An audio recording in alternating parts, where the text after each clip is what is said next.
What would make this an especially meaningful conversation for you today? Um, so I think that, so the first time I took the LSAT, I did a self-study but I was also like in undergrad. And then the second time I took the LSAT, I did a class. And so this time I'm self-studying again, but without being an undergrad. So more time and more like, I think better, but I'm not sure if I'm going about it like the best way, because I'm kind of just taking like everything I've learned from like the first time I tried to self-study and then the second time when I did the class. So I think it'll be helpful to know if I'm going about it the best way, if there's anything I should be doing or anything I should not be doing, Yeah, absolutely. So what are some things that you're questioning about whether it's the right approach or not? So I know they say that you're supposed to do it under, like take practice tests under the same conditions and everything.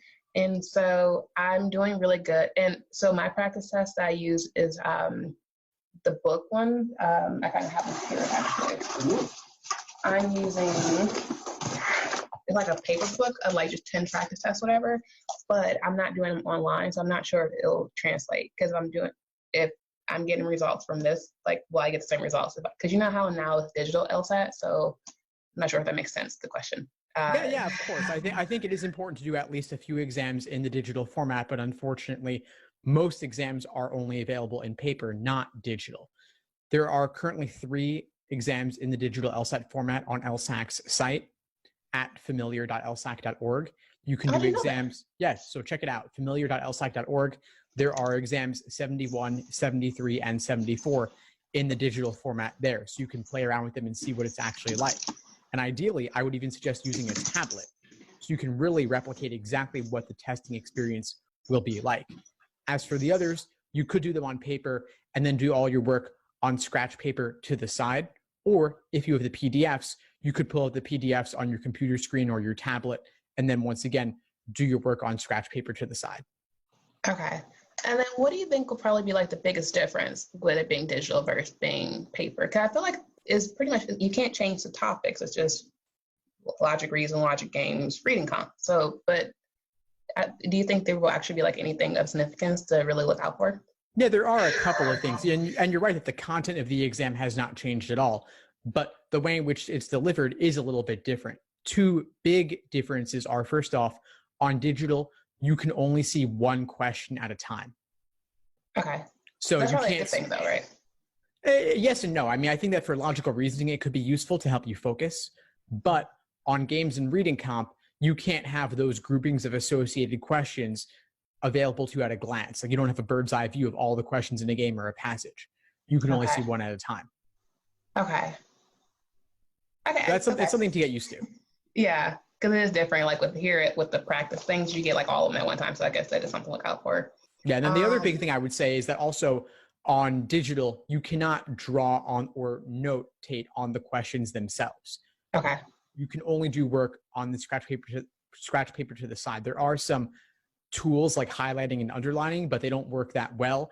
And they're not actually letting you write on the stimulus, for example, or write on the passage. Okay. And then also, with it being close, I'm taking the November LSAT, so with it being closer, how do you go about preventing being burnt out from studying? Because like if you see the same material all the time every day, you kind of just get annoyed with it. Sure. So 2 big things. One is don't take full-length exams on consecutive days, because that does lead to burnout. It's a lot of work to do a full-length exam and to review it as well. So space them out. For most people, 2 a week is probably the most you want to do. Okay. Then the other thing I would suggest regarding burnout is take plenty of breaks when you're not doing full-length exams, and even consider taking a day off here and there. It won't kill you. Yeah, what I was doing, I guess, is not the best thing. I was just taking like one a day, like because we only have like 6 weeks, so I figure 6 weeks, 7 days. I don't know, like 35 and will get me there. But I can see like how that's not the best approach. So. It's a common mistake, but the real value in doing these exams is not just to do more. It's really to get questions wrong so that you can learn from your mistakes. So figure out what exactly you're likely to get wrong. Okay. And then what do you think about, as far as like applying and stuff, what do you think would be like if you don't get the LSAT score that you're going for, how do you go about putting that on applications and still trying to ease the fact that it wasn't the best that you were hoping for? That's a great question. And there are two answers to that. One of them is that if you can show that, let's say, for applying to undergrad, if your SAT or ACT score did not reflect your true potential, but your GPA does, then you could reference that as at least some evidence for making your case. Otherwise, there's not too much you can say. You could say you had a bad day or the digital LSAT didn't work properly or something, but the numbers are the numbers, and the real answer would just be retake. Okay. And then do you think there's like a max you should like amount, because this will be my third time taking it, and I'm kind of like at this point probably be my last time, or do you think it's worth continuing on with taking the test over and over? There is a limit. There is some reasonable limit at some point. I think that obviously 7 or 8 times starts to become a little much, and there actually are new retake limits that are going into effect this year. But I'd say for you, if this is your third time, that's totally fine. One more could be, a fourth time could be okay. But beyond that, it starts to look like you're a little bit flaky or not really knowing when to take it when you're fully ready. Okay. That just starts to become a concern for them. So I would say if you get close to November and you're not scoring where you want to be, consider withdrawing and delaying to a later test date when you'll have more time. Okay. And then how do you go about making your personality stand out more on your applications? Well, the personal statement and any essays you have are the biggest places to do that. Admissions is not my focus, although I have worked with a lot of admission officers, both current and former. And it's really about telling a story in your personal statement and making them like you. And so we can get into the details a little bit if you want, but those are just the broad recommendations. Well, more so because I'm thinking like there's only so many ways, because they always ask you like, why do you want to be a lawyer? And it's like there's only so many ways you can say like why you want to be a lawyer. So I'm just like running out of ideas like how to go about saying it, but I want to say it like in an original way. Sure. But, and I mean, if you show your personality that will be original, I would often recommend tying it back to some personal experience you've had, whether in work or at school, in your personal life. And then obviously in some part of your application, it should come across why you want to go to law school. And ideally, if you have any real world exposure to the practice of law to show that your understanding of it is not limited to what you see in the media, that's useful too. Okay. And then as far as the test go, something I'm having a lot of difficulty with when it comes to the practice test are questions that deal with the sufficient versus necessary. I keep confusing the two. Like not necessarily like when I know that when I'm like studying it, I can separate them easily, but on the test when it's like a lot of time is running, it's really easy to get confused. But so how would you go about, or what would be a good strategy to go about not confusing the two of them? So you're referring to sufficient, necessary, condition, indicator words? Yes. So there are a list of them. I have lists of them on my site and I can send them to you. Okay. And it's just really just recognizing those words when they come up. So like when and whenever would be sufficient and. Well, mine is I keep confusing the necessary for the sufficient, or like how you don't always need the sufficient for the necessary, or I don't know. I guess it is more like, because I'm doing good with everything else except for like those two, because I'm always like, I don't know what's going on with those two. Yeah, sure. I'd refer you to my articles and videos where I cover this. It's more than we can get into right now, but it is worth slowing down and taking the time to learn this, because this comes up on all sections of the exam, in particular logical reasoning, but also on games as well. Okay. And then what about separating the conclusion from the sub-conclusion from the main conclusion? Any tips for that? That's a great question. That's a more nuanced, difficult thing, and we'd have to look at examples to really get into it. But the sub-conclusion serves as evidence for the main conclusion. So it's about understanding how the different parts of the argument relate to each other. And if you could even remove the initial evidence, and the sub-conclusion would still serve as evidence for the main conclusion. So you could try crossing off different parts of the stimulus and seeing how they logically relate to each other. Okay. And then going to the test day, what are some things you think would be good to put like on the day of the test, like some things to do? Like, is there like any color to wear, or like any food to eat or anything like that? Well, food to eat, definitely I can cover that one for you. So like snacks, like granola bars, water, coffee, banana, eat something light before you walk in. Nothing too much, but something to give you a little sugar boost, and so that you're not so hungry because test day can drag on, especially if the proctors make a mistake of some kind or take a long time to get ready. Then while you should be there for only about 3 hours, in some cases it does become more like 4 to 6 hours if there is some sort of error on their part. And we don't want there to be an error, and there most likely won't be, but you also want to go in with the expectation that there could be. And so having snacks and being well armed is a good way to handle that. As for things like what color to wear, it's really about what's personally meaningful to you. And so if you have certain associations or like a lucky charm or something, or like your keychain, you want to bring, that's fine. The key is that, of course, they want it all to fit inside that gallon-sized Ziploc bag. Yeah.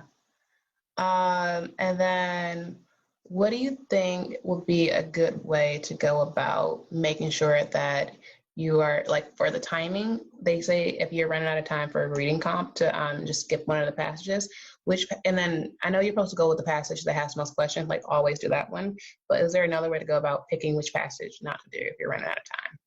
Yeah, sure. So it would be based on the topic. So if you don't like certain topics, or you read a passage and you have no clue what they're talking about, that's obviously a good candidate to skip. There also is a rough order of difficulty on reading comp. So passages 3 and 4 might be a little tougher than the ones that came earlier. Also, if you dislike comparative reading, the dual passages, that would also be one to consider. Okay. And then as far as like logic games, I haven't seen like a lot of circular questions with that. So is it really worth studying? I know you're supposed to study everything, but like, I feel like there's certain things that are more like grouping games. You have to know that like off top. But I think is it a good idea to put more emphasis on studying like grouping games versus studying circular games? I don't think circular games come up that often.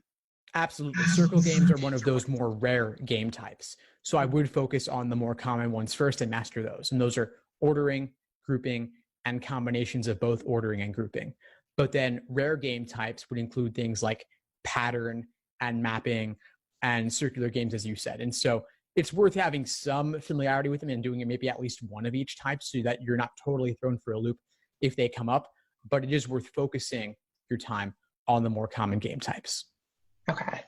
And then what do you think is something that a lot of people overlook when studying for the LSAT? That's a great question. Wow. So not devoting enough time to studying overall, that sounds like that's not your problem, though, if you were looking to do an exam every day. I'd say the other common mistake I would see is not spending enough time engaging in detailed review of everything you got wrong and also everything you had difficulty with. And this takes a long time. This could take at least 3 hours for reviewing a single exam that you did, because there's the questions you got wrong, and there's also all the ones you had difficulty with. So even if you got a 170 on a practice test, that would be about 10 questions wrong, but there would also be another 10 to 15 where you were down to 2 and you guessed and got lucky, and it could have just as easily gone the other way. So it's already 20 to 25 questions, assuming you got a 170. And if you got lower than that, there's even more to review. And so spending 5-10 minutes a question quickly becomes over 3 hours. So it's a lot of work, but it's worth it. Okay. So you would say it's not good to just study the ones you got wrong, but study the ones that you also sometimes got right. Well, the ones you got wrong, of course, you should review those. But then in so many cases, students will be down to 2 choices and guess, and sometimes they get lucky. Okay. But because it could have just as easily gone the other way, that it could have been wrong next time. So it's equally important to review that as well, because it was just chance that made it a correct answer for you that time. Then also, if you're choosing something but you're not totally confident in it, maybe you would have picked something else the next time around as well. And so that's also worth reviewing. Okay. And then, let me see. Also, one thing is like, one thing I've been doing, studying the older ones and then studying the newer ones, just like going back and forth. Or I'm talking about the practice test, but should I study only the old ones leading up to the new ones, or is it good to just go back and forth between old and new ones? So we're currently at exam number 88, which was the September LSAT. Mm-hmm. And with only about a month remaining, you don't want to do older exams at the expense of newer ones. Okay. And so I would look at the exams you have remaining, look at your schedule and see, will you be able to cover everything from the 70s and 80s before test day? Okay. If not, then you definitely don't want to do the older stuff from, let's say, the 50s or 40s or prior, because then you wouldn't be getting to the new ones. At the same time, though, you might want to reserve some of the new ones to save them for a future potential retake. So one thing I often suggest is maybe do the even numbered ones now and save the odd numbered ones for next time if there is a next time. I didn't think that is a good idea. Huh. And then, yeah, I think that kind of answers all of it. So if I already did a writing sample, then I'm good on that, or should I consider redoing the writing sample? You don't need to do one again, but you can if you like. So if you feel like that you could do a much better job next time than you did previously, then that's something to consider. I wouldn't place too much importance or thinking about it too much, though, because it is unscored.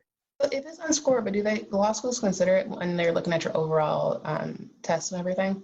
They will look at it often in cases where they have a concern about someone's English proficiency if they're a non-native speaker, or if their English grades in college were really low. They want to make sure that you actually are good at writing, and they also want to know that, unlike your personal statement, which could have been edited and reviewed by others, this is the only unfiltered writing they have to look at.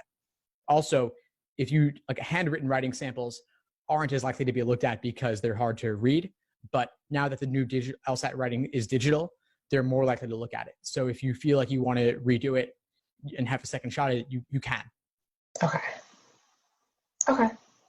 Cool. That pretty much answers everything and beyond. So fantastic, awesome. Angie. I'm really glad I was able to help. What would you say is the biggest insight you got from our call today? The not doing them every day and kind of do them and then review them, and then not just review the ones you got wrong, but review the ones where you guessed. Because I thought that if you're getting down to 2 answers and then they both could have been good, but then you went with one that was better and you ultimately got it right, that's not really worth reviewing. But I can see why that's not the best thing. So I would definitely be reviewing the one where I kind of got down to 2 and got lucky. But then also I'll put more emphasis on reviewing the test more so than doing the test, because you're right, it is kind of a lot to do, 1 a day and then still have to review. So I think that's what I got the most out of this. Fantastic. I'm really glad to hear it. Well, please keep in touch as you move forward. I'm happy to help however I can. Awesome. Thank you so much. Thanks for tuning into the show. Please subscribe if you haven't done so already to be notified of new episodes as I release them. And feel free to reach out if you need anything at all as you move forward with your prep. I'm happy to help however I can. In the meantime, I'll wish you all the best and take care.